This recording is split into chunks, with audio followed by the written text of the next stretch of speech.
Hi, I'm Dana, and I feel like when I've got my cat and a copy, you know, it's going to be a bit of a heavy one, isn't it? So for the last 2 years, this has been on my mind because I quite commonly see boy mom content, both on YouTube and TikTok and Instagram, and I get to mostly see the ones where people are showing the content and then being like, I don't like this and here's why. And on that type of content, the comments are quite often, imagine being the other child of a parent like this. Imagine having a boy mum and not being the boy that the mum's obsessed with. And I don't have to imagine because my mum was completely obsessed with my middle brother. So we're going to talk about that today. Purely because I've not seen anyone else discuss having that as an experience and having grown up like that. And I feel like there has to be loads more of us because boy mums are quite a common phenomenon, it seems. So to give context to anyone that needs it, boy mum has become a term for women who are obsessed with their sons in an extremely unhealthy way. And some of them take it to an extreme level, and that's where you get the content that's like, one day someone's going to marry my son, and it's very incestuous and weird. And my mum didn't quite take it that far, but there was an extreme level of favouritism that we're going to discuss. So in my family, we had my eldest brother who was diagnosed as autistic quite young. I think he was 4 or 5 when he was diagnosed. My middle brother is 18 months younger than my oldest brother, and he was the one that my mum latched onto because he was just the perfect easy baby, not like my oldest brother and me. And then I'm a further 8 years younger than my middle brother, so I was the kid that wasn't meant to be, essentially. My parents were really fucking done with parenting by the time that I was born. That's a video topic for another day, it's coming, don't worry. From a very young age, there were a lot of arguments in my household because the favouritism of my middle brother was just so fucking obvious to everybody ever. So one of the earliest memories that I have of a family conflict happening, and I do feel a bit like I'm airing out my family's dirty laundry here, but I also feel like it's not really spoken about and it's not my fucking fault and you should have been nicer to me, okay? So one of the earliest family conflicts that I remember happening was that my middle brother had been taking my mum's bank card in the middle of the night, going to the bank and withdrawing 30 quid here, 40 quid there, 50 quid there, and then putting her bank card back in her purse and just taking the money. And we didn't have an awful lot of money, so it didn't take all that long before my mum cottoned on. And we all got sat down in the living room, and this is one of my early memories. I was maybe 5 or 6. And my mum had checked her bank transfers and could see that it was going out at 11 o'clock midnight. So there was no chance in hell it was me getting out of bed and tottering off down to the bank. I was barely tall enough to see the fucking machine at the time. I didn't understand how it worked. There was no chance it was me. But all 3 of us got sat down and told £300 has gone missing out of our account, and we know it was one of you, so you need to own up to it right now. If you own up to it, the punishment's not going to be as bad as if we have to sit here and question you all until we find out. And obviously all 3 of us go, no, it wasn't me, what are you on about? And it was hours and hours and hours later that my middle brother finally broke down in tears and was like, it was me, I'm really sorry, it was me. And my dad was fuming. We didn't have an awful lot of money. This will have really fucked up my parents, budgeting for the month, the year, whatever else. My dad was so angry, and me and my oldest brother got sent back to our room so that they could discuss it together because it wasn't our business, it was his punishment. And I will also give that obviously during this time he was 14, 15. I don't feel like it's the most insane thing ever for a teenager to do, you know? Sometimes you do really fucked up shit as a teenager just to sort of see, because you're a teenager, you don't know any better. I'm not really judging him all that much for it. What I am judging, my dad was going a bit far. My dad wanted to call the police. And obviously it's we don't want to give our teenage son a fucking criminal background for stealing money from our bank account. It's fucked. You shouldn't do it. He needs to be punished. But the police are a bit far. So my mum decided he should be grounded for 3 weeks.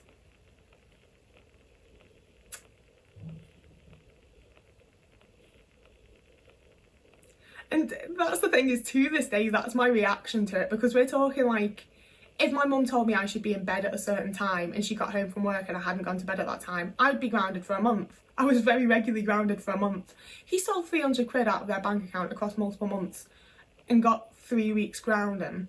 And I use that because that was the first time I remember it happening, but that was the common thing that happened, you know, it was constant. He would do things that were realistically much worse than anything me and my other brother were doing and get way more minimal punishment. If he got punished at all, you know, I can't tell you how many times things happened around the house and me and my oldest brother were we have alibis, essentially. Like, there is no way this was us. We have evidence that this was not us. It was definitely not one of us. And my mum would be like, well, we'll never find out who it was then, would we?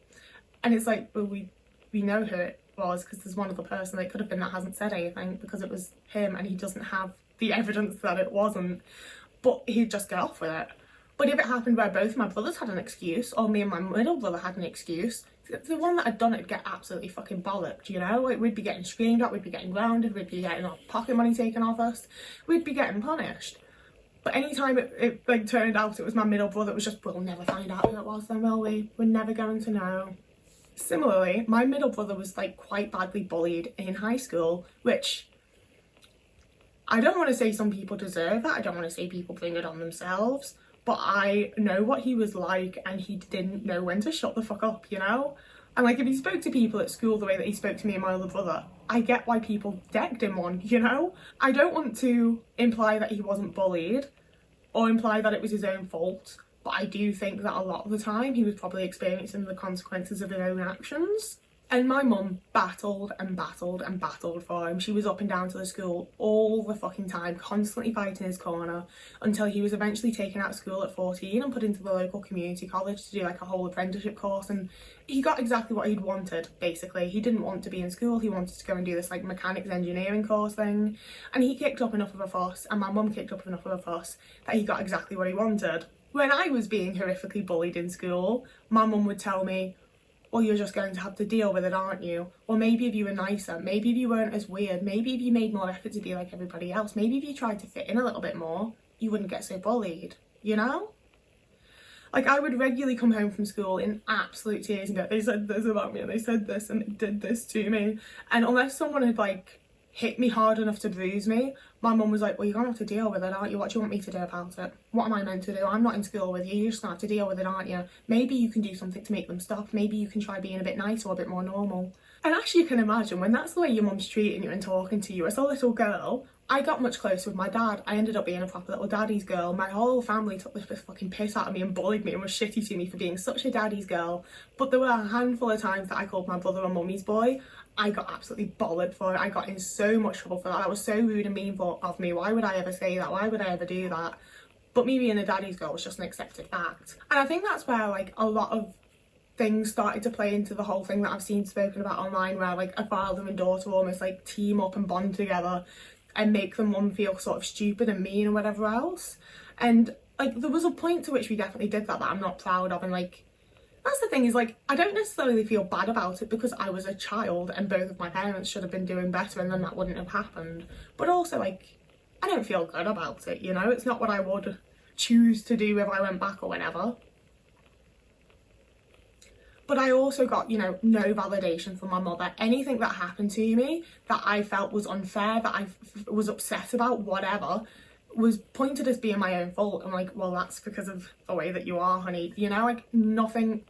I had very few times that my mum did anything to try and make me feel good about myself, to try and make me feel better, things like that. Whereas if I went to my dad in tears, he would give me a hug and be like, oh baby, it's okay, it's all right, don't worry about it, you know? Like, my mum was definitely the person that was there in my life a lot more than my dad. Like, he did sort of just shut himself out and was not there a lot of the time. But if I went and sought him out, I tended to get what I wanted from him. Whereas the person that was constantly always there looking at me and talking to me and saying things to me was the person that clearly just didn't like me very much and didn't really want to lift me up. I would then have to watch her do that for my brother instead. And there was the combination of that, as well as my brother wasn't nice to me. You know, there were multiple times that he was like physically harmful towards me. He would like bend my arm up my back and just generally hurt me physically. He regularly said things to just make me upset and to make me feel bad. Like, he wasn't nice to me. And then my mum also acted like he was the best thing on the fucking planet. So obviously I built up quite a lot of resentment towards my brother, and I really didn't fucking like him as a person, and he didn't give me any reason to like him as a person. And yet he was consistently used against me for several years in my teen years in really screwed up ways. So to give another example, I'm gonna throw a quick little trigger warning here. I will put on the screen somewhere where I stop talking about self-harm, but I'm also not going deep in on it. But I started self-harming at 12 years old. It was a bad time for me. We'd moved to Denmark. It was a whole thing. And my mum was going back and forth to send money back to my brother in the UK. Just my middle brother, not my oldest brother, who was also living alone in the UK. We also didn't have any fucking money, but we were consistently sending money back to my middle brother. And there was a point when me and my mum were walking down to like the bank to sort the transaction or whatever, and she was like, you need to phone him to let him know that the money's about to go in. And I was like, do I have to fucking phone him? I don't want to talk to him. And she was like, can you not try being a bit nicer to your brother? He's going through a really difficult time right now. Like, his entire family has moved to Denmark. He had to move back on his own. He's really going through it. And I'm really concerned that if we don't start being nice to him and if we don't look out for him, he might start hurting himself. You don't want that, do you? You don't want him to hurt himself, do you? And I was 14 at this point, and I'm just staring at my mother like, you're really concerned about him self-harming, but you know, like I know that you know because you've made multiple little comments in the past that I am, and you've done nothing. Like, you've made your shitty little comments to let me know that you know, but you haven't tried to help, you haven't tried to do anything, you haven't shown that you care about that at all. But the idea that my brother might get to that part of depression, worst thing on the planet. We cannot allow that to happen. That'd be, oh, can you imagine if my brother felt sad? Oh, worst thing in the world. And it was that constantly, like, day to day. You know, like, I can think of the big things because they were the moments that I was stunned and that I was like, are you for fucking real right now? I can't believe this. Like, wowzers, what kind of dissonance is happening in your brain for you to think that this is an okay way to, like, create a family dynamic? Like, what the fuck? But I'm also very aware that she thought that those big things were okay because of all the little things that were sprinkled out throughout the day-to-day that just made it very clear that she had her priorities, and her priority was my fucking brother. So then we became adults, and I avoided him. I avoided most of my family for a good little while there. When I first moved out, I just didn't really see anybody. I'd see my mum once every like 2 or 3 months. I was going and like consistently caring for my dad up until I was 18. And when my dad died was when we did the whole like, family has to stick together, it's really important to be a family right now. And immediately my brother started being like, oh, I'm so glad that I went over and talked to dad and reconnected with him before he died, because my brothers hadn't spoken to my dad in 2 years, year and a half at that point, and they both made a massive ordeal of like how glad they were to have gone over and reconnected with him and made up with him and blah blah blah blah. And I was just like, that didn't happen. It didn't happen. I was going to see him like very nearly daily, and he was telling me everything that was going on in his life because it was very fucking boring. I'd stay over and I'd cook him food and I'd do this and that and I'd tidy up after him. My mum did go and visit him occasionally. My brothers never did. There was no fucking making up sesh. There was, fuck off. It pissed me off so badly. But we did the whole like, family's reconnecting, we're getting back together. And that was the point at which my mum started trying to give me more attention and clearly wanted to like rebuild our relationship, and I went with it. Like, I didn't stop talking to my mum until I was 22, 23. Like, and at this point I'm 18. So I put my effort in. I really wanted to have like a good, strong relationship with my mother. It was the goal, it was the plan.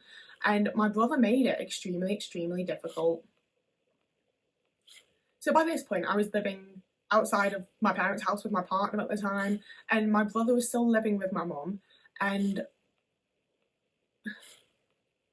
this is another thing that I feel like people don't really talk about, but a lot of other people must have experienced, which is my family went from being very like left-leaning Labour voters, and my brother was the first one to get sort of indoctrinated by all of like the propaganda and online bollocks and like the immigration's the worst thing ever, and you know, all of just the bollocks that's going around right now. And my brother got really, really, really into all that kind of stuff. And then all of a sudden my mum's talking about how much like she thinks Nigel Farage is saying the right thing, you know? And that's like kind of the thing, is that like I feel like a lot of the content I've seen that's discussing boy mums is talking about them when the lad's still a boy, you know, he's like under the age of 10. And for me, I feel like I watched a very obvious switch of when my brother stopped being a child and became a man, and my mum's like adoration and respect for him increased tenfold, because all of a sudden he's not a boy that she has to teach, he's a man that she's taught, and he's the best man in the world because she was the one that taught him how to be like that. So obviously if he comes home and goes, Nigel Farage said we should kick out all of the brown people, she's like, oh my god, what a good idea. And I'm sat there like, No. Like, what the fuck? So it was this weird phase of both trying to rebuild my relationship with my mum and also increasingly looking at her and being like, you're practically my brother. Like, you two have become the same fucking person in a way that's like just quite creepy and uncomfortable, to be entirely honest. Like, before he had passed, my dad had brought up, like, your brother was like working in his way in there in a really creepy, incestuous way. Like, that is some Freud shit. And I was like, no, don't be ridiculous. And like, I don't think it was like that in there, you know? But it was fucking weird. Yeah, like, they lived very much like a fucking married couple. My mum cooked his meals, they both went to work when my brother actually had a fucking job. You know, like, just the way they would bicker and talk between, like, they were like a married couple, but it was her son. So we were trying to rebuild the relationship, but she was also just acting more and more and more like him. And I was becoming more and more aware of, like, my childhood actually wasn't all that good or all that normal or all that nice. And I tried to bring things up and talk about it. And it took years of me being like, no, you very clearly did and do show my brother favouritism. It's not me having some shitty opinion because I want more attention anymore. Like, I'm a full grown adult. I've been able to reflect on my childhood. You always favoritised him. Like, that is just a fact. And for the longest time, she insisted that she didn't. And then eventually we had one quite emotional conversation, and the only time that she has ever fucking admitted remotely to anything ever, where she said that she thought that my oldest brother, he had all of his social workers and all the people helping him with his autism and everything, and I had my dad. So she was all that my brother had, so she had to be fully 100% there for him. And I was like, do you not think the rest of us needed a mum? And that was when she got like quite annoyed again and was like, well, I was there for you, wasn't I? I did the things you needed me to. And I was just like, yeah, okay. But like, she hadn't. She didn't, you know? So I was just sort of existing within this very uncomfortable relationship where she was becoming more and more like my brother until it reached the whole my mother has cancer point. And I felt like a fucking child again in so many ways because my brother can drive and I can't. So he was driving me to like the hospital, to appointments, to this and to that, to go in, because this was during COVID as well. So only one person was allowed to go in. And to save money on parking was his thing. I had to be the person to go in and talk to doctors and deal with my mum. And like, walking into a ward, seeing your mother for the first time in like 3 days, when you've got this whole anxiety thing in the back of your mind saying that she's only unwell because you didn't go and see her on one day, being like, "Oh, your mum," and having her not fucking know who you are.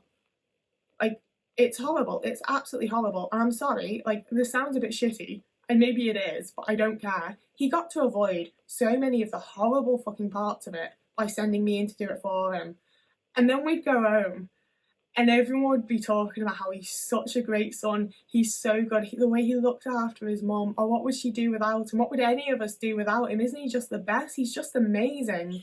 And it's like, I went into the fucking horrible COVID-ridden hospital during COVID times, got my mum up, got her washed, got her hair brushed, braided her fucking hair for her, got her dressed, made sure that she was okay, listened to all the doctors, got all of the information that we needed, sorted the next appointment dates, got all of her medication sorted, took her back out to the car, get her all loaded in, get her back to the house, cook her food, get her into bed, make sure she's got a cuppa. Do you need a book? Do you want something on the telly? You know, like, I was doing all of that.